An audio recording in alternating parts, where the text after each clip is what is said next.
ஆண்டவராக இயேசு கிறிஸ்துவின் அன்பின் நாமத்திலே உங்களுக்கு என்னுடைய அன்பின் வாழ்த்துக்களை தெரிவித்துக் கொள்கிறேன். இந்த அருமையான நேரத்திலுமாக ஒரு சங்கீதத்தை தியானிக்க இருக்கிறோம். எத்தனையோ சிறிய சங்கீதங்கள் உண்டு. அந்த சங்கீதத்தில் அதிகமாக நான் தியானிக்கிற என்னுடைய வாழ்க்கையின் அனுபவத்தில் கொண்டு வந்திருக்கிற மிக முக்கியமான சங்கீதங்கள் கூட உண்டு. அதில் 133ஆம் சங்கீதத்தை இன்னைக்கு நாம் தெரிவு செய்திருக்கின்றோம். சங்கீதம் 133க்கு நேராக நம்முடைய கவனத்தை நாம் திருப்பிக் கொள்வோம். சங்கீதம் 133.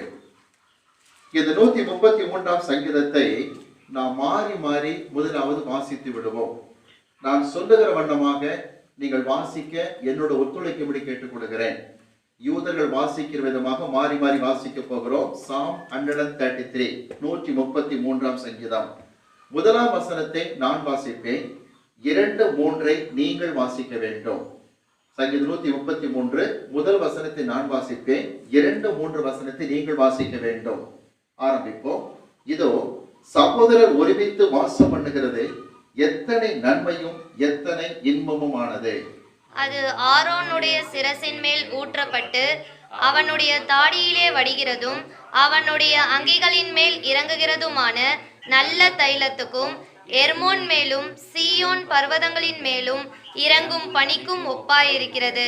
அங்கே கர்த்தர் என்றென்றைக்கும் ஆசீர்வாதத்தையும் ஜீவனையும் கட்டளையிடுகிறார். என்றைக்குமே சங்கீதத்தை நாம் தியானிக்கிற சமயத்துல பின்னணியை புரிந்து கொண்ட பிள்ளைகளாக இருக்க வேண்டும் என்பது மிக அவசியமான காரியம். இந்த பின்னணியை சற்று நான் விளக்கமாய் சொல்கிறேன், கூர்ந்து கவனிக்கும்படி கேட்டுக்கொள்கிறேன். 2 சாமுவேல் 5ஆம் அதிகாரத்திலே தாவீது சமஸ்த இஸ்ரவேல் மீதும் ராஜாவாக அபிஷேகம் பண்ணப்படுகிறார். அபிஷேகம் பண்ணப்பட்டு ராஜ பதவிக்கு வந்ததும் அவர் ஏற்கனவே டார்கெட் பண்ணிய மிக முக்கியமான முதல் காரியம் என்னவென்றால் சீயோன் மலையை எப்படியால் பிடிக்க வேண்டும் என்று எத்தனித்தார். உடனடியாக அபிஷேகம் கிடைத்தது, உடனடியாக ராஜ பதவி கிடைத்தது, உடனடியாக அந்த எபூசியர் இருக்கிற சாலேம் என்று அழைக்கப்பட்ட சீயோன் மலையாக மாறிய அந்த இடத்தை பிடிப்பதற்காக படையெடுக்கிறார். 2 சாமுவேல் 5ஆம் அதிகாரத்திலே 2 சாமுவேல் 5ஆம் அதிகாரத்திலே நான் சொல்லுகிற வசனங்களை நீங்கள் எடுத்து வாசிக்க ஆயத்தமாகிறீர்கள். 2 சாமுவேல் 5ஆம் அதிகாரம். ஒரு பக்கம் 133ஆம் சங்கீதத்தை அடையாளம் வைத்துக் கொள்ளுங்கள், மறுபக்கம் சொல்லுகிற வசனத்தை எடுத்து வாசியுங்கள். 2 சாமுவேல் 5ஆம் அதிகாரம் 6ஆம் வசனத்தை வாசிக்கும்படி கேட்டுக்கொள்கிறேன். 2 சாமுவேல் 5, 6ஆம் வசனம். தேசத்திலே குடியிருக்கிற எபூசியர் மேல் யுத்தம் பண்ண ராஜாவானவன் தன் மனுஷரோடே கூட எருசலேமுக்கு போனான். அவர்கள் அதிலே பிரவேசிக்க தாவீதினால் கூடாது என்று எண்ணி தாவீதை நோக்கி, நீ இதற்குள் பிரவேசிப்பதில்லை, குருடரும் சப்பானிகளும் உன்னை தடுப்பார்கள் என்று சொன்னார்கள். கொஞ்சம் கவனிப்போம். எபூசியர் இருக்கக்கூடிய அந்த சாலேம், அதாவது சீயோன் மலையில எபூசியர் தான் குடியிருந்தாலும் கூட ஒரு ரிஸ்கான காரியம் என்னவென்றால் கண் தெரியாத குருடர்கள், நடக்க மாட்டாத சப்பானிகள், இவர்களால் தான் பிரச்சனை எங்க இருக்கிறது. தாவீதுக்கு இவர்கள் தான் சவாலாக அமைந்தார் என்பது உண்மையான காரியம். என்னவென்று விளங்கிக் கொள்ளுங்கள். அந்த எபூசியரிலே சொல்ல போனால் இந்த குருடர் சப்பானை பொறுத்த வரைக்கும் 100க்கு 10 முதல் 15 பேருக்குள் இருக்கக்கூடும் என்று சொல்லி சரித்திரம் சொல்லுகிறது. இந்த குருடருக்கு என்ன பிராக்டிஸ் தெரியுமா? அவர்கள் காதில் விழுகிற அதிர்வலை, அந்த வைப்ரேஷன், அதை வைத்துக் கொண்டே எதிரி எந்த டைரக்ஷன்ல வருகிறான், எத்தனை அடி தூரத்தில் வருகிறான்றதை கரெக்டா கணக்கு போடுவாங்க. கண்ணு தெரியாத குருடன் மாதிரி தான் இருப்பான், கையில ஒரு அம்பு மாதிரி இருக்கும், அதை கையில ஊன்றிக்கிட்டு வர மாதிரி தான் தெரியும். ஆனா எதிரி வருகிறதை அவன் அதிர்வலைகள் கொண்டு கண்டுபிடித்து விட்டால் இலக்கு தவறாமல் எய்வான் பாருங்கள். அது எதிரியை தாக்குகிறதாக இருக்கும். எதிரிக்கு ஆச்சரியத்தை தான் கொடுக்கும். அந்த அளவுக்கு பயங்கரமான ஒரு டெக்னிக், பிராக்டிஸ் இருந்தது. இன்னொன்று தெரியுமா? இந்த மழை நாட்களில சில தோட்டங்களிலே வீட்டு பக்கங்களிலே தேரை தவளைகளை பார்த்திருப்பீர்கள், ஹைட்டா ஜம்ப் பண்ணும். அந்த மாதிரி இந்த எபூசியருடைய அந்த மலையிலே சப்பானிகள் உண்டு, நடக்க மாட்டாத சப்பானிகள். இவர்கள் புதர் பக்கமாக அமர்ந்திருப்பார்கள், ஏதோ சப்பானி நினைச்சுக்கிட்டு இருப்பாங்க. ஆனா அந்நியர் உள்ளே வரும் பொழுது சப்பானிகள் காலை அழுந்த ஒன்று ஜம்ப் பண்ணுவாங்களாம். ஜம்ப் பண்ணும் பொழுது எதிரி பின்பக்கமாக ஜம்ப் பண்ணி அவன் கழுத்தை முன்னே இறுக்கி பிடித்துக் கொண்டு பின்னாக தொங்குவார்கள். கழுத்தை அவர்கள் இறுக்கி பிடித்துக் கொண்டு பின்பக்கமாய் தொங்கும் பொழுது ஸ்ட்ராங்கிள் பண்ணுகிற மாதிரி பலத்த ஒரு எலும்பு சக்தியோடு கூட ஸ்ட்ராங்கிள் பண்ணுவாங்க. எதிரிகள் தடுமாறி நிலை கொண்டு கீழே விடும் பொழுது எதிரியை கீழே தள்ளி லாபகமாக சப்பாணி மேல் உட்கார்ந்து கொள்வான். ஒரு சில நிமிடத்தில் எதிரிகளை சாகடிக்கிறது உண்டு. இவ்விதமாய் சப்பாணிகளும் குருடரும் தான் தாவீதுக்கு சவாலாக இருந்தார்கள். தாவீது என்ன திரும்ப செய்தார்? அந்த சீயோன் கோட்டை பிடிக்கிறதுல தனக்கு யார் உதவி செய்ய வேண்டும் என்று உற்சாக வார்த்தை சொல்லுகிறதை பார்க்கிறோம். வாசிப்போம். 2 சாமுவேல் 5ஆம் அதிகாரம் 8ஆம் வசனத்தை வாசிக்கும்படி கேட்டுக்கொள்கிறேன். 2 சாமுவேல் 5:8 வாசிப்போம். எவன் சாலகத்தின் வழியாய் ஏறி எபூசேரியும் தாவீதின் ஆத்துமா பகைக்கிற சப்பானிகளையும் குருடரையும் முடியறிக்கிறானோ அவன் தலைவனாய் இருப்பான் என்று தாவீது அன்றைய தினம் சொல்லியிருந்தான். அப்ப கவனிங்க, சப்பானிகள் குருடரை பிடிக்க யார் ஹெல்ப் பண்றாங்களோ அவனை நான் ஜனங்களுக்கு அதிபதியாக வைப்பேன் தாவீது சொன்னார். 7ஆம் வசனத்தை வாசிக்கலாம். 2 சாமுவேல் 5:7 பாருங்கள். ஆனாலும் தாவீது சீயோன் கோட்டையை பிடித்தான், அது தாவீதின் நகரமாயிற்று. பாத்தீங்களா? தாவீது நல்ல விதமாய் யுத்தம் செய்து சீயோன் கோட்டையை பிடித்து எபூசேரை ஒழித்து அந்த இடத்தை கைப்பற்றி விடுகிறார். ரொம்ப சந்தோஷம். இப்ப அந்த கைப்பற்றப்பட்ட இடத்துல தாவீது உற்சாகமாக ஆசரிப்பு கூடாரத்தை ஏற்படுத்துகிறார். ஆசரிப்பு கூடாரத்தை ஏற்படுத்தி விட்டு அவர்கள் டார்கெட் என்ன? உடன்படிக்கை பெட்டியை தேடி பிடித்து கொண்டு வந்து வைக்க வேண்டும் என்று விரும்புகிறார். ரொம்ப சிரமப்படுகிறார். உடன்படிக்கை பெட்டி கொண்டு வரலாம் என்று ஆரம்பிக்கிற நேரத்துல ஒரு செய்தி வருகிறது. பெலிஸ்தியர் உனக்கு விரோதமாக படையெடுத்து வருகிறார்கள். தாவீது 2 முறை படையெடுத்து வருகிற பெலிஸ்தியரை கர்த்தருடைய நாமத்திலே மேற்கொள்ளுகிறார். இந்த சந்தர்ப்பத்திலே அவர் பாடியதுதான் 138ஆம் சங்கீதம். அதை இன்னொரு நாள் விளக்கமாய் பேசுவோம். இப்படி அந்த பெலிஸ்தியரை முறியடித்து ஜெயத்தை பெற்றார் தாவீது. வேற என்ன பண்ணினார் தெரியுமா? உடன்படிக்கை பெட்டியை பாலை யூதா என்னிடத்தில் கொண்டு வர ட்ரை பண்ணினார். அப்படி கொண்டு வருகிற நேரத்திலும் கூட பிரச்சனை வந்து விட்டது. லேவியர் சுமக்க வேண்டிய பெட்டியை மாட்டு வண்டியில் ஏற்றி அங்க மாடுகள் மிரள ஒரு நாள் கடத்தருகே பெட்டி சாய இருக்க ஊசா கையை நீட்ட அங்க ஊசாவை கர்த்தர் மரண அடி அடிக்க 3 மாதம் ஓபேத் ஏதோம் என்பவர் வீட்டிலே பெட்டி காணப்பட்டது. இவைகள் எல்லாம் 2 சாமுவேல் 6ஆம் அதிகாரத்தில் உண்டு. திரும்ப சொல்லுகிறேன், 2 சாமுவேல் 6ஆம் அதிகாரத்தில் உண்டு. 3 மாதம் கழித்து தன் தவறை உணர்ந்த தாவீது மிகுந்த ஜனத்தோடு லேவியரை ஆசாரை கூட்டிக் கொண்டு வந்து பெட்டியை பத்திரமாய் அவர்கள் சுமக்க செய்து இப்ப வெகு மகிழ்ச்சியா சந்தோஷமாக ஆடிக்கொண்டும் பாடிக்கொண்டும் அவர் அந்த மலையின் மீது ஏறுகின்றார், சீயோன் மலையின் மீது. இப்போ உடன்படிக்கை பெட்டியானது எடுத்து செல்லப்படுகிற காட்சியை பார்க்கிறோம். வாசிக்கலாம். 2 சாமுவேல் 6ஆம் அதிகாரம் எடுத்துக்கொள்வோம். 2 சாமுவேல் 6ஆம் அதிகாரம் எடுத்துக்கொள்வோம். வாசிப்போம். நான் சொல்லுகிற வசனத்தை வாசியுங்கள். 14ஆம் வசனம் 15ஆம் வசனத்தை வாசிப்போம். தாவீது சணல் நூல் ஏபோத்தை தரித்து கொண்டு தன் முழு பலத்தோடும் கர்த்தருக்கு முன்பாக நடனம் பண்ணினான்.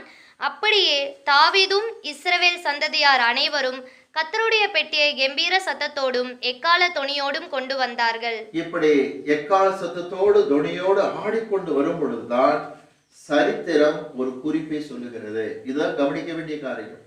இப்படி தாவீது சந்தோஷமா எடுத்துக்கிட்டு வருகிற நேரம் தாவீது காதலும் செய்தி வந்துச்சு. என்ன தெரியுமா?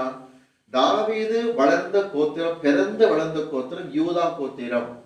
தாவீதை ஒழிக்க நினைத்த சவுல் பிறந்த கோத்திரம் பென்யமீன் கோத்திரம். திரும்ப சொல்லுகிறேன், சவுல் பென்யமீன் கோத்திரம். அவர் மரித்து போய்விட்டார். ஆனா தாவீது யூதா கோத்திரத்தை சேர்ந்தவர். தாவீது என்ன யோசனை பண்ணா தெரியுமா? இந்த யூதா கோத்திரத்துக்கும் பென்யமீனுக்கும் நடுவாக இருப்பது சீயோன் மலை. திரும்ப சொல்லுகிறேன், சீயோன் மலைக்கு மேற்கு பக்கமாக வெஸ்ட் டைரக்ஷன்ல இருந்தது யூதா கோத்திரம். ஈஸ்ட் டைரக்ஷன்ல கிழக்கில் காணப்பட்டது இந்த பென்யமீன் கோத்திரம். 2 கோத்திரத்துக்கு சென்றாக இருக்கிறதுனால 2 கோத்திரமும் வரலாம் ஆராதனைக்கு என்றுதான் சீயோன் மலையை தாவீது உற்சாகமாக தெரிந்தெடுத்து இத்தனை பிரயாசப்பட்டுக்கிட்டு இருக்கிறார். மலை மேல ஏறி போகும் பொழுது ஒரு செய்தி வருகிறது தெரியுமா? தாவீது, உடைய சொந்த கோத்திரமாகி யூதா கோத்திரத்து ஜனங்கள் பிரச்சனை உருவாக்கி விட்டார்கள். இங்க சரித்திர ஆசிரியர் கொடுக்கிற குறிப்பு என்ன தெரியுமா? யூதா கோத்திரத்து மக்கள் பென்யமீன் கோத்திரத்து மக்களை பார்த்து சொன்னார்களா, உங்க தலைவர் சவுல் இறந்துட்டாரு, எங்க தலைவர் தாவீது ராஜாவாக இருக்கிறாரு, இனிதான் உங்களுக்கு பிரச்சனை இருக்கு, உங்களை என்ன நாங்க கேட்க போறோம் என்று யூதா கோத்திரம் அதிகாரத்தோடு பேச ஆரம்பித்தது. ஒரு கலவரமே உருவாகி விட்டது. ஒரு அமைதியற்ற சூழ்நிலை ஏற்பட்டு விட்டது. பொதுவாக நான் பல இடங்களிலே கவனித்திருக்கிறேன். நல்ல நிகழ்ச்சிகளை ஒழுங்கு பண்ணுவீர்கள். வீடு பிரதிஷ்டையோ, கல்யாண விஷயமோ, குழந்தை பிரதிஷ்டையோ, whatever it may be, ஒரு ஃபேமிலி ஃபங்க்ஷன் ஒழுங்கு பண்ணுவீங்க. ஆனா உங்களை கலக்கிறது யார் தெரியுமா இருப்பாங்க? புறஜாதி மக்கள் இல்ல, உங்க சொந்தக்காரன் கூட இருப்பான். ஏதாவது ஒரு பிரச்சனை சொல்லிட்டு உட்கார்ந்து இருப்பான். எனக்கு ஞாபகம் இருக்கு, ஒரு குறிப்பிட்ட கல்யாண வைபவத்திலே செய்து கொடுக்க அழைக்கப்பட்டிருந்தேன். அது ஒரு கிறிஸ்தவ கல்யாணம் தான். கர்த்தருடைய வார்த்தையை பகிர்ந்து கொண்டேன். ரிசப்ஷன் ஃபங்க்ஷனில் பகிர்ந்து கொண்டேன். பிறகு என்னையும் சில போவரை அழைத்து பெண்ணின் தகப்பனார் விருந்து கொடுத்தார். சாப்பிட்டு விட்டு நாங்கள் புறப்பட்டு அந்த கார் ஏறுவதற்கு போகும் பொழுது ரிசப்ஷன் நடக்கிற இன்னொரு பந்தலிலே ஒரே கலவரமாக இருந்தது. நாங்கள் ஓடோடி சென்றோம். என்னவென்று பார்த்தால், பெண்ணினுடைய சொந்தக்காரர் ஒருத்தர் தகராறு. என்ன தகராறு? நான் அப்பளம் கேட்டேன், உடைஞ்சு போன அப்பளத்தை வச்சுட்டான், அது ஒரு பிரச்சனை. நான் ஊறுகாய் கேட்டேன், ஊறுகாய் கொண்டாந்து வைக்கல, இதுக்கு ஒரு தகராறு. என்றைக்கு பாத்தீங்கன்னா கஷ்டப்பட்டு ஃபங்க்ஷன் ஒழுங்கு பண்ணியிருப்பீங்க, கஷ்டப்பட்டு நிகழ்ச்சி ஒழுங்கு பண்ணுவீங்க, நம்ம ஆளுங்க தான் நம்மளே கால வருவாங்க. அப்படிதான் தாவீதுக்கு பிரச்சனை வந்தது. யூதா கோத்திரமே பென்யமீனை எதிர்த்து பேசியதையும் ரெஸ்ட்லெஸ் சிச்சுவேஷன் வந்து தாவீது கேள்விப்பட்டு வேதனையோடு மலை மீது ஏறுகிறார். தாவீது செய்ய வேண்டாத காரியம் ஒன்று செய்தார். வாசிக்கலாமா? 2 சாமுவேல் 6ஆம் அதிகாரத்தில் 2 சாமுவேல் 6ஆம் அதிகாரத்திலே அவர் செய்கிற காரியம் 18ஆம் வசனம் 19ஆம் வசனத்தை வாசிக்கலாமா? 18, 19 வசனத்தை வாசிப்போம். தாவீது சர்வாங்க தகன பலிகளையும் சமாதான பலிகளையும் இட்ட பின்பு சேனைகளின் கர்த்தருடைய நாமத்தினாலே ஜனங்களை ஆசிர்வதித்து இஸ்ரவேலின் திரள் கூட்டமான ஸ்திரீ புருஷராகிய சகல ஜனங்களுக்கும் அவரவருக்கு ஒவ்வொரு அப்பத்தையும் ஒவ்வொரு இறைச்சி துண்டையும் ஒவ்வொரு படி திராட்சரசத்தையும் பங்கிட்டான். பிற்பாடு ஜனங்கள் எல்லோரும் அவரவர் தங்கள் வீட்டிற்கு போய்விட்டார்கள். இப்ப தாவீது உட்கார்ந்து கேட்டரிங் பிசினஸ் கவனிக்க வேண்டிய அவசியமே இல்லை. அவர் என்ன யோசிச்சார் தெரியுமா? இப்பமே நம்ம சொந்தக்கார தகராறு பண்ணிட்டான்னா பரிமாறுகிறதுல பிரச்சனை வரும் நினைச்சுதான் அங்க தலைமை பொறுப்பை ஏற்று எல்லாருக்கும் ஈக்குவலா பகிர்ந்து கொடுக்குறாங்களா பார்த்துட்டு திரும்புறாரு பாருங்க. அங்க இன்னொரு பிரச்சனை காத்துக்கிட்டு இருக்கு. அங்க ஒருத்தி நிக்கிறா. 20ஆம் வசனத்தை பாத்தீங்கன்னா 20ஆம் வசனத்தை வாசிக்கும்படி கேட்டுக் கொடுக்கிறேன். தாவீது தன் வீட்டாரை ஆஸ்வதிக்கிறதுக்கு திரும்பும் போது சவுலின் குமாரத்தியாகி மீகாள் தாவீதுக்கு எதிர்கொண்டு வந்து அற்ப மனுஷரில் ஒருவன் தன் வஸ்திரங்களை கழற்றி போடுகிறது போல இந்த தம்முடைய ஊழியக்காரருடைய பெண்களின் கண்களுக்கு முன்பாக தம்முடைய வஸ்திரங்களை உரிந்து போட்டிருந்த இஸ்ரவேலின் ராஜா என்று எத்தனை மகிமைப்பட்டிருந்தார் என்றாள். ஒரு வேதனை என்ன தெரியுமா? மீகாளுடைய அப்பங்காரன் சவுல் இறந்துட்டான். இன்னும் இந்த லேடிக்கு திமிர் அடங்கல. பார்த்தீங்களா? தன்னுடைய கணவன் அங்க ராஜாவாக இருந்தாலும் சரித்திரத்தில் என்ன கொடுக்குறாங்கன்னா, அவ வலது கையை இடுப்புல வச்சுக்கிட்டு இடது கையை காண்பித்து தாவீதை பார்த்து கேட்கிறாள், நீ ஆடின ஆட்டம் எல்லாம் பார்த்துக்கிட்டு தான் இருந்த, பைத்திய மாதிரி நடந்துகிட்ட. தாவீது டென்ஷன் ஆயிருந்தாருன்னா மீகா கதை அன்னைக்கு முடிச்சிருக்கலாம். முடிச்சிருந்த என்ன சொல்லுவாங்க ஜனங்கள்? பாத்தியா, பென்யமீன் கோத்திரத்தை பழி வாங்க ஆரம்பிச்சுட்டான் பாத்தியான்னு ஆரம்பிச்சிருவாங்க. அப்பவும் தாவீது டென்ஷன் அடக்கிட்டு சொல்ற 21ஆம் வசனத்துல அதற்கு தாவீது மீகாளை பார்த்து, உன் தகப்பனை பார்க்கிலும் அவர் எல்லா வீட்டாரை பார்க்கிலும் என இஸ்ரவேலாகிய கர்த்தருடைய ஜனத்தின் மேல் தலைவனாக கட்டளையிடும்படி தெரிந்து கொண்ட கர்த்தருடைய சமூகத்துக்கு முன்பாக ஆடி பாடினேன். கர்த்தர் சமூகத்துல ஆடி பாட்டு தப்பு இல்லைங்கிறத கிளைம் பண்ணி சொல்லுகிறார். கொஞ்சம் பரிதாபமான காரியம்தான். இந்த காரியத்தை தாவீது சொல்லி முடித்து சரித்திரம் சொல்லுகிறது, அன்றைக்கு மாலை 6 மணிக்கு தாவீது திரும்புகிறார். அவர் மனதில் காணப்பட்ட காரியம் என்ன தெரியுமா? நம்முடைய உறவின் முறையார்களே நமக்கு விரோதமாக இந்த காரியத்தை செய்து விட்டார்களே, ரெஸ்ட்லெஸ் சிச்சுவேஷன் ஏற்படுத்திட்டாங்களேங்கிற வேதனை அவருக்கு இருந்ததுனால அன்றைக்கு மாலை அரண்மனை தோட்டத்திலே முழங்கால் படியிட்டார். கண்ணீரோடு ஜெபிக்கும் பொழுது அவர் ஏறெடுத்ததான ஒரு ஆதங்கமான ஜெபம்தான் சங்கீதமாய் மாறியது. அதுதான் 133ஆம் சங்கீதம் 1ஆம் வசனம் பாருங்கள். இதோ சகோதரர் ஒருமித்து வாசம் பண்ணுகிறது, எத்தனை நன்மையும் எத்தனை இன்பமுமானது. பெரியமான பிள்ளையை கவனித்துக் கொள்ளுங்க. யூதா பென்யமீன் கோத்திரத்துக்குள்ளே வந்த பிரச்சனை குறித்து சந்தோஷம் இல்லாமல் வேதனையோடு தாவீது சொல்லுகிறார், சகோதரர் ஒருமித்து வாசம் பண்ணுகிறது, எத்தனை சந்தோஷம் என்று அங்கலாய்ப்பை வெளிப்படுத்தி காட்டுகிறார். இன்றைக்கு நம்முடைய திருச்சபையை கர்த்தர் ஆசீர்வதிக்க வேண்டுமானால், ஊழியங்களை கர்த்தர் ஆசீர்வதிக்க வேண்டுமானால், தேவன் விரும்புகிற காரியம் தேவ ஊழியக்காரர்களுக்குள், சகோதரருக்குள், விசுவாசிகளுக்குள் ஐக்கியம் தேவையாக இருக்கிறது. ஐக்கியத்தை கர்த்தர் ஆசீர்வதிக்க விரும்புகிறார். ஆதி திருச்சபையில ஒருமனப்பாடு ஐக்கியம் இருந்ததனால் கர்த்தர் அங்கு ஆசீர்வாதத்தை கட்டளையிட்டார், ஜீவனை கட்டளையிட்டார். இன்றைக்கு ஊழிய களங்களிலே ஒருவரை ஒருவர் தாக்குவதும் மட்டமாக பேசுகிறதுமான காரியம் கர்த்தருக்கு வேதனையை கொடுக்கிறது. எச்சரிக்கையாய் சொல்கிறேன், தேவன் கிறிஸ்தவத்தை ஆசீர்வதிக்க விரும்புகிறார், திருச்சபை கர்த்தர் ஆசீர்வதிக்க விரும்புகிறார். முக்கியமானது நமக்குள் ஐக்கியம் தேவை. இது எப்படி இருக்கிறத வாசிக்கலாமா? 131 சங்கீதம் 3 சங்கீதம் 1 வசனம் பாருங்கள். எத்தனை நன்மையும் எத்தனை இன்பமும் ஆனது. அந்த நன்மைக்கும் இன்பத்துக்கு என்ன வித்தியாசம் தெரியுமா? நன்மை என்றால் உலக பிரகாரமாய் வருகிற ஆசீர்வாதத்தில் அடைகிற மகிழ்ச்சி நன்மை. ஆவிக்குரிய ஆசீர்வாதத்தில் வருகிற அந்த காரியங்கள் இன்பம். திரும்ப சொல்கிறேன், ஜீவனுள்ள நாளெல்லாம் நன்மையும் கிருபையும் என்னை தொடரும். நன்மை என்றால் உலக ஆசீர்வாதம், கிருபை என்றால் ஆவிக்குரிய ஆசீர்வாதம். உன் கைகள் பிரயாசத்தை நீ சாப்பிடுவாய், உனக்கு பாக்கியமும் நன்மையும் உண்டாகிருக்கும் என்று 128 சங்கீதம் 2 வசனத்திலே வாசிக்கிறோம். கவனித்துக் கொள்ளுங்கள். 128 2 படி சொல்லுகிறேன். பாக்கியம் என்றால் ஆவிக்குரிய ஆசீர்வாதம், நன்மை என்றால் உலக ஆசீர்வாதம். இது 131 3 சங்கீதம் 1 வசனம் பாருங்க. எத்தனை நன்மை, எவ்வளவு ஆவிக்கு உலக ஆசீர்வாதத்தை கொண்டு வரும் தெரியுமா? எத்தனை இன்பம், எத்தனை ஆவிக்குரிய மகிழ்ச்சியை கொண்டு வரும் தெரியுமா என்று சொல்லிவிட்டு அதற்கு விளக்கம் கொடுக்கிறார் பாருங்கள். மிக அருமையாக இருக்கிறது. 2 வசனத்தை 133 2 வசனத்தை வாசிக்கும்படி கேட்டுக்கொள்கிறேன். அது ஆரோனுடைய சிரசின் மேல் ஊற்றப்பட்டு அவனுடைய தாடியிலே வடிகிறதும் அவனுடைய அங்கிகளின் மேல் இறங்குகிறதுமான நல்ல தைலத்துக்கும். கவனிங்க, முதல் காரியம் நல்ல தைலம். இந்த ஒற்றுமை ஐக்கியம் இருந்தால் தேவன் கொடுக்கிற பெரிய ஒரு சாக்கியம், நல்ல தைலமாக அதை ஆசீர்வதிக்கிறார். தைலம் என்று சொல்லும் பொழுது அது அபிஷேகத்தை காட்டுகிற வார்த்தை. எடுத்து வாசிக்கலாமா? 1 சாமுவேல் 16 அதிகாரம் 1 சாமுவேல் 16 அதிகாரத்திலே 13 வசனத்தை வாசிக்கும்படி கேட்டுக்கொள்கிறேன். 1 சாமுவேல் 16:13. அப்பொழுது சாமுவேல் தைல கொம்பை எடுத்து அவனை அவன் சகோதரர் நடுவிலே அபிஷேகம் பண்ணினான். அந்நாள் முதற்கொண்டு கர்த்தருடைய ஆவியானவர் தாவீதின் மேல் வந்து இறங்கி இருந்தார். தைல கொம்பை எடுத்து அபிஷேகம் பண்ணின அந்த நாளில் இருந்து கர்த்தருடைய ஆவியானவர் தாவீதின் மேல் வந்து இறங்கி இருந்தார். பெரியமான பிள்ளை கவனித்துக் கொள்ளுங்க. தைலம் என்பது அபிஷேகத்தை காட்டுகிற வார்த்தை. ஒரு முக்கியமான கருத்தை சொல்ல விரும்புகிறேன். இந்த அபிஷேகத்தை ஏன் இழந்து போகிறோம்? நல்லா புரிந்து கொள்ளுங்க. அபிஷேகத்தை ஏன் இழந்து போகிறோம்? இதற்கு முதல் முக்கியமான காரியத்தை வாசிப்போம். ஞாபகம் இருக்கா? அந்த மலையில, அதாவது மோரியா மலை அல்லது சீயோன் மலையில யார் அவருக்கு சவாலாக தாவீதுக்கு எதிராக இருந்தாங்க? சப்பானிகள். அதுபோல ஆவிக்குரிய சப்பானிகளாக இருந்தால் அபிஷேகத்தை இழந்து போவோம். ஆவிக்குரிய சப்பானிக்கு என்னங்க அர்த்தம்? வாசிக்கலாமா? 1 ராஜாக்கள் 18 அதிகாரம் எடுத்துக்கொள்வோம். 1 ராஜாக்கள் 18 அதிகாரம் எடுத்துக் கொள்ளுங்கள்.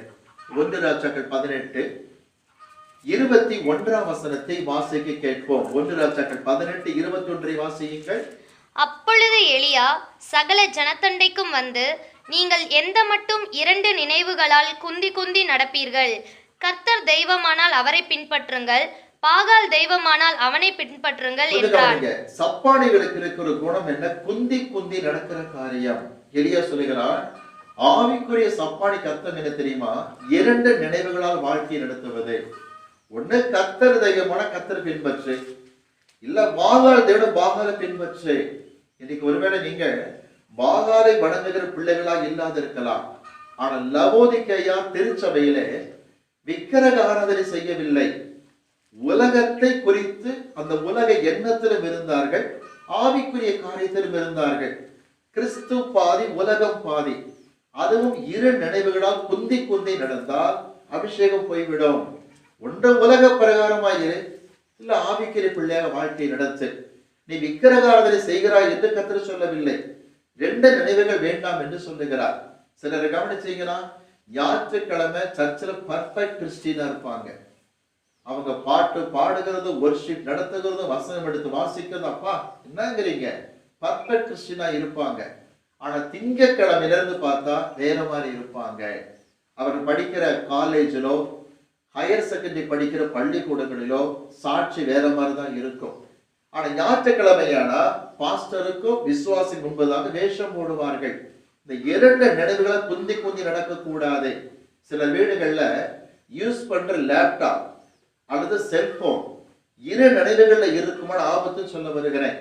அதே லேப்டாப்ல சினிமாவும் பார்க்கறாங்க, சீரியலும் பார்க்கறாங்க. அதே லேப்டாப்ல கிறிஸ்தவ சம்பந்தப்பட்ட சீடிகள் போட்டு பார்க்கறாங்க. ஒரு காரியம் புரிஞ்சுக்கணும், ரெண்டு நினைவுகளை இருக்கிற வாழ்க்கை இருந்தா ஆபத்துங்கிறது மறந்துடாதீங்க. நீங்க பெற்றிருக்கிற அபிஷேகத்தை இழக்காம ஜாக்கிரதையா இருக்கணும்னா ஆவிக்குரிய சப்பானியாக அப்படி ஜாக்கிரதையாக இருங்க. கிறிஸ்து பாதி உலக பாதி வேண்டாம். ஞாயிற்றுக்கிழமை அந்நிய பாஷை பேசிட்டு திங்கட்கிழமை தன்னிலாரிகிட்ட போய் அநியாய பாஷை பேசிட்டு இருக்க வேண்டாம். திரும்ப சொல்லுகிற எச்சரிக்கையாக இருங்க. உலக பிரகாரம் இருக்க வேண்டாம். வாழ்ந்தா இயேசுவுக்கு வாழ்க்கையை நடத்துங்க. உலகத்துக்கு பாதி எதுக்கு பாதி இருக்க கூடாது. இது ஆவிக்குரிய சப்பானி. சரி, அபிஷேகத்தை இழக்கிறாங்க தெரியுமா? இன்னொரு முக்கியமான காரணம் சொல்லுகிறேன். 1 சாமுவேல் 15ஆம் அதிகாரம் 1 சாமுவேல் 15ஆம் அதிகாரம் 22ஆம் வசனத்தை வாசிக்கும்படி கேட்டுக்கொள்கிறேன். 1 சாமுவேல் 15:22. அதற்கு சாமுவேல், கர்த்தருடைய சத்தத்திற்கு கீழ்ப்படுகிறதை பார்க்கிலும் சர்வாங்க தகனங்களும் பலிகளும் கர்த்தருக்கு பிரியமாயிருக்குமோ? பலியை பார்க்கிலும் கீழ்ப்படிதலும் ஆட்டுக்கடாக்களின் இனத்தை பார்க்கிலும் செவி கொடுத்தலும் உத்தமம். கர்த்தருக்கு செவி கொடுத்து கீழ்ப்படியலன்னா ஆவியான விட்டு விலகி விடுவார். 1 சாமுவேல் 16ஆம் அதிகாரத்துக்கு வாருங்கள். 1 சாமுவேல் 16ஆம் அதிகாரம் 13ஆம் வசனம் முடிகிறது. கர்த்தருடைய ஆவியானவர் தாவீதோடு கூட இருந்தார். 14ஆம் வசனம் எப்படி ஆரம்பிக்குது பாருங்க. 1 சாமுவேல் 16:14. கர்த்தருடைய ஆவி சவுலை விட்டு நீங்கினார். கவனிங்க, தாவீதின் மேல் வந்த ஆவியை இறங்கினார், சவுலை விட்டு நீங்கினார். ஏன் தெரியுமா? கீழ்ப்பிடுதலான வாழ்க்கை சவுல்கிட்ட கிடையாது. கீழ்ப்பிடுதலே இல்ல, செவி கொடுக்கிறது இல்ல, தான் இஷ்டம் போல எல்லாம் செய்யறது. இன்னைக்கு நான் கிறிஸ்தவ குடும்பங்களை எச்சரித்து நான் பேசுகிறேன். நீங்கள் பெற்றோராக இருந்தாலும் சரி, வாலிபமான பிள்ளைகளாக இருந்தாலும் சரி, கீழ்ப்படுதல் செவி கொடுத்தல் இல்லைன்னு சொன்னா இரு நினைவுகளா குந்தி குந்தி நடக்கிற வாழ்க்கை இருக்குமானா பெற்ற அபிஷேகத்தை இழந்து போவீர்கள். பிறகு அப்புறம் மாய்மாலம் பண்ணி நடிச்சுக்கிட்டு இருக்க வேண்டியதுதான். அபிஷேகம் பெற்ற மாதிரி காட்டிக்கிட்டு இருக்க வேண்டியதுதான். ஒரு நாள் அது மாய்மான வாழ்க்கை உதவாது. எச்சரிக்கையாக இருங்கள். ஆவிக்குரிய சப்பாடிகள் தான் சந்தோஷத்தை கெடுப்பார்கள். திருச்சபையிலும் சரி, இல்லங்களிலும் சரி, ரெண்டு நினைவுகளா குந்தி குந்தி நடக்கிற எந்த குடும்ப உறுப்பினரும் எந்த திருச்சபை உறுப்பினரும் அவர் கமிட்டி மெம்பராக இருந்தாலும் சரி, திருச்சபையில் சமாதானம் இருக்காது. ஆகவே இரு நினைவுகளா குந்தி குந்தி நடக்கிற சப்பாடிகளை குறித்து எச்சரிக்கையாக இருக்க வேண்டும். அடுத்த குறிப்புக்கு வருகின்றோம். வசனம் 133ஆம் சங்கீதத்தில் பார்க்கிறோம். 3ஆம் வசனத்தை வாசிக்கும் பொழுது 3ஆம் வசனம், என்மோன் மேலும் சீயோன் பர்வதங்கள் மேலும் இறங்கும் பனிக்கு ஒப்பாயிருக்கிறது. நீங்க அடுத்த வார்த்தை பனி. முதல்ல பார்த்தோம் தைலம். 2ஆம் வசனத்துல பாருங்க. 133ஆம் சங்கீதம் 2ஆம் வசனத்துல நல்ல தைலம், நல்ல தைலம். கவனிங்க, ஒரு குறிப்பை சொல்ல விரும்புகிறேன். தைலம் வேற, நல்ல தைலம் வேற.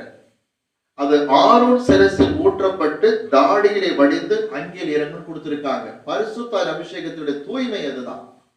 உண்மையான தேன் விற்கிறாங்கன்னா, தேன் வியாபாரி தேனை வாங்கி தண்ணி பாத்திரத்தில் தண்ணி எடுத்து தேன் ஒரு சுட்டு விட்டா அதை இலையா தண்ணீர் பரப்புல போக முத்து மாதிரி உள்ள போய் நிற்கும். இதான் சுத்தமான தேனுக்கு அடையாளம். மீனிங் என்ன தெரியுமா? நல்ல தைலமாக இருந்தா எதிலையும் ஒட்டாது. தலையில ஊத்துனா தாடியில பட்டு அங்கிரப்பட்டு கீழே வந்துடும். அது கலப்பட தைலமா இருந்தால்தான் அங்கிரப்பட்டு மேட் டிராயிங் போட்டுட்டு இருக்கும், அப்படியே பரவிட்டு உட்கார்ந்து இருக்கும். அதே போல பனி, தூய்மையான பனி. 3ஆம் வசனம் பாருங்க, தூய்மையான பனி. எர்மோன் மேலும் சீயோன் பர்வதங்கள் மேலும். இங்க ஒரு குறிப்பை சொல்ல விரும்புகிறேன். எர்மோன் என்பது உலக ஆசீர்வாதத்தை குறிக்கிற வார்த்தை. சீயோன் என்பது ஆவிக்குரிய ஆசீர்வாதத்தை குறிக்கிற வார்த்தை. திரும்ப சொல்லுகிறேன்.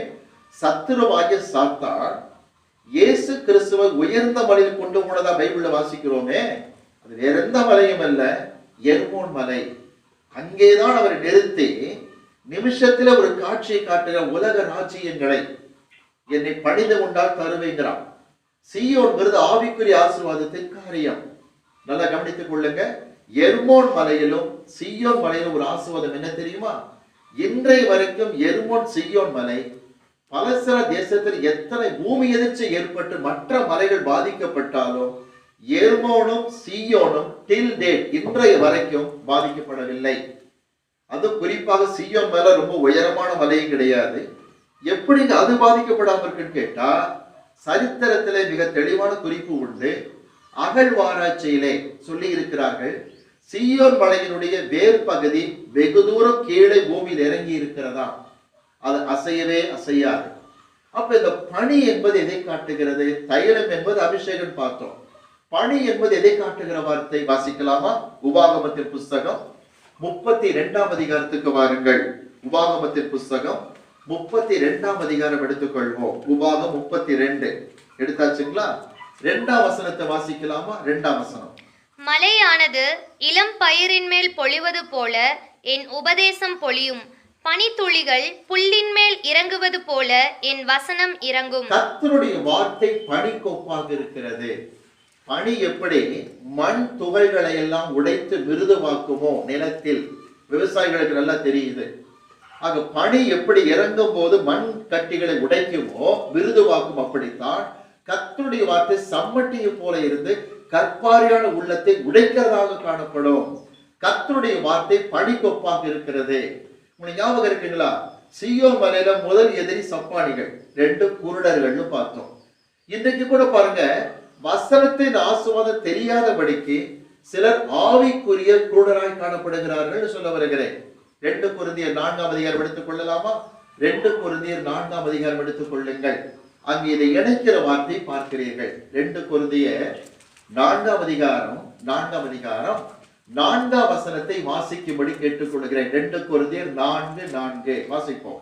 தேவனுடைய சாயலாய் இருக்கிற கிறிஸ்துவின் மகிமையான சுவிசேஷத்தின் ஒளி அவிசுவாசிகளாகிய அவர்களுக்கு பிரகாசமாகாதபடிக்கு இப்பிரபஞ்சத்தின் தேவனானவன் அவர்களுடைய மனதை குருடாக்கினான். ஆவிக்குரிய வார்த்தைகள் நமக்கு பிரகாசமாய் இல்லாதபடிக்கு, ஆவிக்குரிய குருட்டுத்தனம் இருக்கும்படிக்கு பிரபஞ்சத்தின் தேவன் கிரியை செய்கிற வேற பிசாசு தான். வேதனையோடு சொல்கிறேன், இன்னைக்கு நிறைய மீடியாக்கள்ல பாத்தீங்கன்னா வசனம் தவறாய் கையாளப்படுகிறதை பார்க்கிறேன். விசனத்தோடு சொல்லுகிறேன், எத்தனையோ பேருடைய வாழ்க்கையிலே ஆவிக்குரிய குருட்டாட்டத்தை பிசாசு உருவாக்கிட்டு இருக்கிறான். எதுக்கு? வசனத்தின் ஆழத்தை அறியாதபடிக்கு மனக்கண்ணை குருடாக்கி கொண்டிருக்கின்றான். எனக்கு பிரியமான பிள்ளைகளே, மனக்கண் குருடாக இருக்குமானால் வசனத்தை அறிந்து கொள்ள முடியாது. அங்க எச்சரிக்கை சொல்கிற புரிந்து கொள்ளுங்க. ஆண்டவரே, வசனத்தின் தெளிவை தாரும் என்று அவர் சமுத்திரம் காத்திருந்து ஜெபிக்க கற்றுக்கொள்ளுங்கள். திரும்பவும் என் உள்ளத்தின் ஆழத்திலிருந்து பாரத்தோடு சொல்லுகிறேன், வசனத்தை படிக்கிறது எப்பவே நீங்க படிக்கலாங்க. ஆனா விசேஷம் படிக்கிற நேரம் என்ன தெரியுமா? அதிகாலை நேரம். திரும்ப திரும்ப சொல்லுகிறேன், அதிகாலை நேரம். நீதிமொழிகளிலே 8:17 சொல்லுகிறது, அதிகாலமே என்னை தேடினால் என்னை கண்டடைவாய் என்று கர்த்தர் சொல்லுகிறார். அதே 8ஆம் அதிகாரத்திலே 20ஆம் வசனம் சொல்லுகிறது, மெய்ப்பொருளை கண்டடைவீர்கள், மெய்ப்பொருளை காண்பீர்கள். சிலர் போன் பண்ணி பேசுறாங்க, எப்படி அந்த ஆழமான சத்தியத்தை நீங்க பெற்றுக் கொள்ளுகிறீங்க? வேற ஒண்ணும் இல்லை, வெரி சிம்பிள். அதிகாலை கர்த்தர் சமூகத்தில் காத்திருக்கணும். எனக்கு பிடித்தமான வசனம் நீதிமொழி 8ஆம் அதிகாரம் தெரியுமா? அந்த கடைசி வசனத்துல பார்க்கும் பொழுது நீதிமொழி 8:34 சொல்லுகிறது, அவர் வாசப்படி காத்திருப்பே, கதவருகே காத்திருப்பே, அவர் கொடுக்கிற ஞானத்தை பெற்றுக்கொள்வேன். திரும்ப சொல்லுகிறேன், அதிகாலமே எழுந்து வசனத்தை தியானிச்சீங்கன்னா நீதிமொழி 8:20 சொல்லுகிறது, மெய்ப்பொருளை சுதந்திரிப்பாய். காலையில எந்திரிக்கிறது 8:30 மணி, இன்னும் சிலர் 12 மணி மத்தியானம் எழுந்திருச்சு 7 பைபிள் படிச்சா ஒரு அறிவு இருக்காது உனக்கு. எச்சரிக்கையா சொல்லுகிறேன், மெய்ப்பொருளை சுதந்திரிக்கணும்னா காலமே எழுந்திருங்கள், காலமே எழுந்திருங்கள். நைட்டு நான் லேட்டா படுக்கணும் சாக்கு போக்கு சொல்லாதீங்க. லேட்டா 12 மணிக்கு படுத்தாலும் காலையில் வெளியூர் போகணும்னா சீக்கிரம் எந்திரிச்சு பழக்கம் உங்களுக்கு உண்டு, ஒன்றும் குறைஞ்சிட மாட்டீங்க. காலமே எழுந்து ஜெபம் பண்ணி காத்துருங்க, வசனத்தின் அறிவை பெற்றுக் கொள்ளுங்க, அதிகாலம் கர்த்தர் சமூகத்துல காத்துருங்க. ஆண்டவர் மெய்ப்பொருளை கொடுப்பாரானால் மனக்கண் குருடாக்கப்பட முடியாது. இல்லாவிட்டா பிசாசு கிரியை செய்வான். கர்த்தருக்கு காத்திருப்பதாகத்தான் சங்கீதங்கள்ல வாசிக்கிறோம். கர்த்தர் எனக்காய் காத்திருந்த பைபிள் எங்கேயுமே கிடையாது. தேவனை காத்திருக்க வச்சீங்க, நீங்க தான் அதனுடைய விளைவை அனுபவிச்சாகணும். நீங்க கர்த்தருக்கு காத்திருக்கிற பிள்ளைகளை காணப்படுங்க. அப்புறம் வாசப்படியில கதவரை காத்திருக்கிற பிள்ளைகளாக இருங்க. அதைத்தான் கர்த்தர் விரும்புகிறார். அது திரும்ப சொல்லுகிறேன், வாழ்க்கையிலே வசனத்தின் ஆசீர்வாதம் பணியை குறிக்கிற காரியம். அப்ப வசனத்தின் ஆசீர்வாதம் இருக்குமானால் என்ன நடக்கும்? கடைசியில வாசிக்கலாமா? எடுத்துக்கொள்வோம். 133ஆம் சங்கீதத்துல 3ஆம் வசனம் சொல்லுகிறது, அங்கே கர்த்தர் என்றைக்கும் ஆசீர்வாதத்தையும் ஜீவனையும் கட்டளையிடுகிறார். ரொம்ப அருமையான வார்த்தை. ஐயா, அபிஷேகத்துக்கும் நம்முடைய கண்கள் திறக்கப்பட்டு மனக்கண் திறப்படுவதற்காக என்ன சம்பந்தம் இருக்கு? ஒரு உதாரணம் சொல்ல விரும்புகிறேன். எடுத்து வாசிக்கலாமா? என்னாகமத்தின் புஸ்தகத்தை எடுத்துக்கொள்ளுங்கள். என்னாகமத்தின் புஸ்தகம் 2ஆம் அதிகாரம், 24ஆம் அதிகாரம். என்னாகமும் 24ஆம் அதிகாரம் எடுத்துக்கொள்ளுங்கள். என்னாகமும் 24. கமான் வாசிப்போம். என்னாம் 24ல பெலாயாம் என்கிற மனிதரை கர்த்தர் அபிஷேகிச்ச என்ன நடந்துச்சுன்னு பாருங்க. 2ஆம் வசனம் 3ஆம் வசனத்தை வாசிக்க கேட்போமா? தன் கண்களை ஏறெடுத்து இஸ்ரவேல் தன் கோத்திரங்களின் படியே பாளையம் இறங்கியிருக்கிறதை பார்த்தான். தேவ ஆவி அவன் மேல் வந்தது. அப்பொழுது அவன் தன் வாக்கியத்தை எடுத்துரைத்து, பேயோரின் குமாரனாகிய பிலேயாம் சொல்கிறதாவது, கண் திறக்கப்பட்டவன் உரைக்கிறதாவது, என்றைக்கு அபிஷேகம் இறங்குகிறதோ கண்கள் திறக்கப்படும். ஒன்ஸ் அகைன், நல்ல தைலம், நல்ல அருமையான பணி. தைலம் அபிஷேகத்தை காட்டும், பணி கர்த்தருடைய வசனத்தை காட்டும். உங்களுக்குள் அபிஷேகம் நெருங்குமானால் கண் திறக்கப்படுகிறதாக இருக்கும். பிலேயாம் சொல்லுகிற வார்த்தையை கவனித்தோம். ஆவியானவர் இறங்கினார். அவன் சொல்லுகிறான், கண் திறக்கப்பட்ட சொல்லுகிறதாவது. என்னை கேட்டுக்கொண்டிருக்கிற பிள்ளைகளை, இன்னைக்கு தீர்மானம் எடுங்க. அங்கே கர்த்தர் ஆசீர்வாதத்தின் ஜீவனை கட்டளையிடுகிறார். திரும்ப சொல்லுகிறேன், ஆசீர்வாதம் என்பது எர்மோன் மலையை குறித்திருக்கிற வார்த்தை. ஜீவன் என்பது சீயோனை குறிக்கிற வார்த்தை. ஆசீர்வாதம் என்பது உலக நன்மையை குறிப்பது. ஜீவன் ஆவிக்குரிய நன்மையை குறிக்கிற காரியம். ஜீவன் உள்ள நாளெல்லாம் நன்மையும் கிருபையும் தொடருவதாக. கடைசி வரை கர்த்தர் வருக பரியந்தம் உங்களை கர்த்தர் ஆசீர்வாதத்தின் ஜீவனை கட்டளையிடுவாராக. அதாவது உலக நன்மைகளையும் ஆசீர்வதித்து கொடுப்பார், ஆவிக்கு நன்மை கர்த்தர் ஆசீர்வதித்து கொடுக்கிறவராக இருக்கிறார். அவர் சகோதரனை பார்த்து என்ன ஜெபிக்க போறோம் தெரியுமா? எங்களுக்குள் ஐக்கியத்தை தாருமப்பா.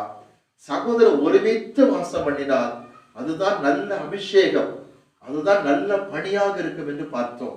அதுதான் நன்மை, அதுதான் இன்பம் என்று பார்த்தோம். அதுதான் ஆசீர்வாதம், அதுதான் ஜீவன் என்று பார்த்தோம். எங்களுக்குள் ஐக்கியத்தை தாரும். குறிப்பாக ஊழிய வட்டாரங்களுக்குள், திருச்சபை போதகருக்குள் ஐக்கியத்தை தாரும். குடும்ப அங்கத்தினர்களுக்குள் ஐக்கியத்தை தாரும் என்று பாரத்தோடு ஜெபிக்க போகிறோம். ஜெபிக்கலாமா? என்ற சமூகத்திலே நாம் கர்த்தருடைய சமூகத்திலே கண்களை மூடி பிரார்த்தனை செய்ய போகிறோம். ஆண்டவரே, ஒரு ஆதங்கத்தோடு பாடப்பட்ட சங்கீதம். யூதாவுக்கும் பென்யமீனுக்கும் இடையே பிரச்சனை வந்த சமயத்திலே அபிஷேகத்தை இழந்து போனவராய் காணப்பட்ட மக்கள் மத்தியிலே தாவீது ஆவி நிறைந்து பாடி ஒரு சங்கீதம் அப்பா. இன்னைக்கு தியானிக்கிற சாக்கியத்தை கொடுத்தீர் ஆண்டவரே. இன்றைக்கு நாங்கள் தாழ்த்துகிறோம் ஆண்டவரே. எங்களுக்குள் நன்மை இன்பம் பெருக, ஆசீர்வாதம் ஜீவன் பெருகத்தக்கதாக தைலத்தால் அபிஷேகம் அப்பா. தேவனை வசனத்தால் அந்த பணியால் நிரப்பபடிக்கு நாங்கள் ஜெபிக்கிறோம் ஆண்டவரே. ஆவிக்குரிய சப்பானிகளாக இருக்க வேண்டாம், ஆவிக்குரிய குருடராய் காணப்பட வேண்டாம் ஆண்டவரே. இன்றைக்கு நாங்கள் தாழ்த்தி இப்பு கொடுக்கிறோம் ஆண்டவரே. எங்களுக்குள் ஐக்கியத்தை தாரும், சமாதானத்தை தார் கர்த்தாவே. இன்னைக்கு கொரோனா பிரச்சனையை விட ஐக்கிய இல்லைங்கிற பிரச்சனை அதிகமாகி விட்டதப்பா. இது கொரோனா வைரஸை விட மோசமான பிரச்சனை என்று காண்கிறோம் அப்பா. தாவீது துக்கப்படுத்தியதப்பா. அன்றைக்கு தாவீது துக்கப்படுவார், ஆனால் தாவீதின் குமாரன் இயேசு கிறிஸ்து எப்படி விசுவாசப்படுவீர் ஆண்டவரே. ஐக்கியமற்ற தன்மை கர்த்தர் எடுத்து போட்டு எங்களுக்குள்ளால் ஒற்றுமையை கட்டளையிட்டு தாரும் ஆண்டவரே. ஒருவரை ஒரு கடித்து பட்சிக்கு அழிக்க நினைக்காதபடிக்கு ஐக்கியத்தோடு இருக்கத்தக்கதாக பலப்படுத்தபடிக்கு நாங்கள் ஜெபிக்கிறோம் கர்த்தாவே. இதை கேட்டுக்கொண்டிருக்கிற குடும்பங்களுக்காக பாரத்தோடு ஜெபிக்கிறேன். இந்த கான்ஃபரன்ஸ்ல கூட இருக்கிற பிள்ளைகளுக்காக ஜெபிக்கிறேன். ஒவ்வொரு குடும்பத்திலும் கர்த்தருடைய அபிஷேகம் பணி ஆண்டவர் இறங்கி வருவதாக, கர்த்தருடைய தைலம் ஊற்றப்படுவதாக, பணி இறங்கி வருவதாக ஆண்டவரே. நன்மையும் கிருபை தொடருவதாக, ஆசீர்வாதம் ஜீவன் இருப்பதாக, நன்மை இன்பம் எப்பொழுது காணப்படுவதாக. அரவணைக்கிறதற்காக நமக்கு ஸ்தோத்திரம். இயேசு கிறிஸ்துவின் நாமத்தில் ஜெபம் கேளும் வல்ல பிதாவே. ஆமென்.